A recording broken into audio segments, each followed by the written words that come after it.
আমরা বড় দল, আমরা এটা চাচ্ছি, এটা হবে, আমরা এটা করতে চাই, এটা করতেই হবে। আরে ভাই, এইটা করতে হবে, আমরা বড় দল। এই কথা তো ওবায়দুল কাদের বলতে বলতে তো লঙ্গি ছাড়া পালাইতে বাধ্য হয়েছে। এই কথা বলতে বলতে তো শেখ হাসিনা তার পরিবার ছাড়া আর কাউকে দিতে পারে নাই। এবং যে যত বড় করতে পেরেছেন সে তত বেশি আনন্দ করেছেন। তাহলে যে যত বড় করেছেন সে তত আনন্দ করেছেন। তাহলে যে যত বড় দল তার তো এখন তত বড় কোরবানির জন্য নিজেকে প্রস্তুত করার কথা।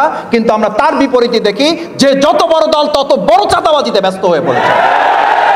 যে যত বড় দল সে তত সন্ত্রাসে নিজেকে জড়িয়ে ফেলে আত্মতৃপ্তির ঢেকুর গেলে বলছেন আমরা বড় দল, আমাদের কিছু সমস্যা থাকবে।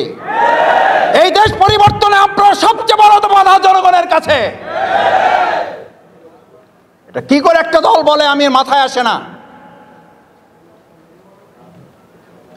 টকশোতে টেলিভিশনের সামনে আত্মতৃপ্তির সাথে আমি বলছি, আমার পাশে বসে সহ আলোচক ব্যর্থহীন কণ্ঠে বলছে, তার কোনো অনুতপ্ত নাই, কোনো অনুশোচনা নাই, কোনো প্রতিক্রিয়া নাই। তার প্রতিক্রিয়া হচ্ছে আমরা বড় দল, আমাদের বড় সমস্যা, আমাদের বড় কোনাকুনি, আমাদের বড় হাজার হাজার লোক আমাদের বহিষ্কার হবে হবে। অথচ যে যত বড় দল, যে যত বড় কোরবানি করেছেন তত তো সে বেশি আনন্দ করেছেন। 2024-এর জুলাই আগস্টের গণ অভ্যুত্থানে আমরা শুধু একটা সরকার পতন করি নাই, আমরা শুধু শেখ হাসিনার লড়াই নাই, আমরা আধিপত্যবাদের কবর রচনা করেছি। এই কারণে আমাদের এই প্রেস ক্লাবে, আমাদের এই পল্টন মোড়ে, আমাদের এই মৎস্য ভবনে এই নেতারা যারা এখানে কর্মীরা বসে আছেন, ক্ষুদ্র ক্ষুদ্র কর্মীরা জীবন বাজি রেখেছেন। 2024-এর জুলাই আগস্ট না হলে এই একজন লোককেও এখানে বসা দেখতেন পারতেন না। এই ভাইদের একজনকেও খুঁজে পাওয়া যেতে কিনা সন্দেহ আছে। সকাল 10:30 পৌনে 11টা পর্যন্ত এই ভাইদের সাথে ফোনে যখন আমার কথা হয়, বলেছে মাসুদ ভাই যাচ্ছি, আল্লাহ ভরসা, যা হয় হবে। আমাদের সামনে আমাদের ছাত্র জনতা, আমাদের ভাই বোনেরা সেদিন বলেছিল আমাদের সামনে গুলি, আমাদের পিছনে স্বাধীনতা, এই দুটা ছাড়া আমাদের আর কোনো পথ খোলা। সম্মানিত ভাই এবং বন্ধুগণ, আমাদের এই প্রিয় মাতৃভূমি বাংলাদেশের জন্য আজকের এই যে প্রেক্ষাপট তৈরি হয়েছে, এই প্রেক্ষাপটে মানুষের চাহিদা কি? এই প্রেক্ষাপট কেন তৈরি হয়েছে? তৈরি হয়েছিল আমরা গোলামীর জিনজির থেকে মানুষকে মুক্ত করতে চেয়েছি। এই গোলামি শুধুমাত্র পার্শ্ববর্তী রাষ্ট্রের গোলামি নয়, এই গোলামি কোনো একটা দলের গোলামি থেকেও মানুষকে মুক্ত করার জন্য দেশে মানুষ জীবন দিয়েছে। পরিবারতন্ত্র থেকে মানুষকে মুক্ত করার জন্য দেশে মানুষ জীবন দিয়েছে।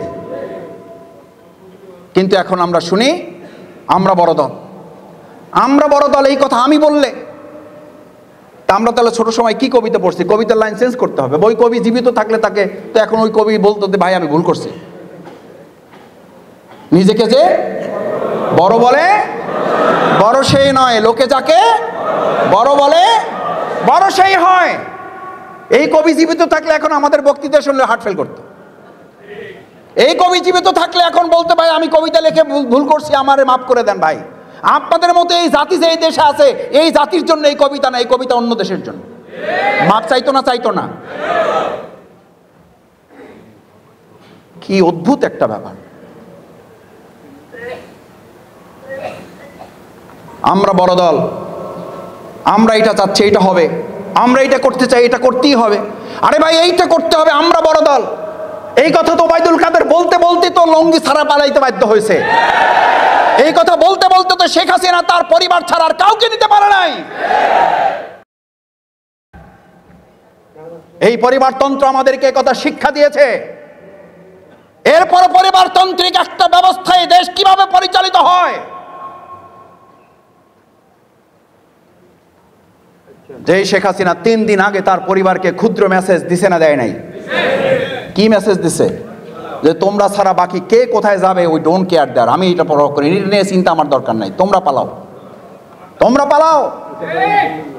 পরিবারতন্ত্রের রাজনীতি আগামী দিনেও যদি আমি করি তাহলে আমাকে মনে রাখতে হবে ওই পরিবার আমাকে ফালিয়ে এই জনগণকে ফেলে রেখে তারাও হয়তো পালিয়ে যাবে।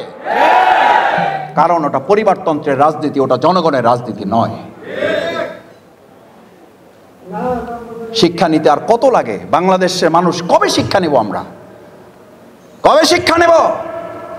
আমি এই কথা বলে বারবার আবার বলছি, আমরা ফেসিবাদের উত্থানের জন্য এই কথা বলছি না, আমাদের বিভেদের ঐক্য তৈরি করার জন্য আমরা এটা বলছি না, ঐক্যের বিভেদ তৈরি করার জন্য এটা বলছি না, আমাদের সতর্ক করার জন্য কথা বলতে হবে।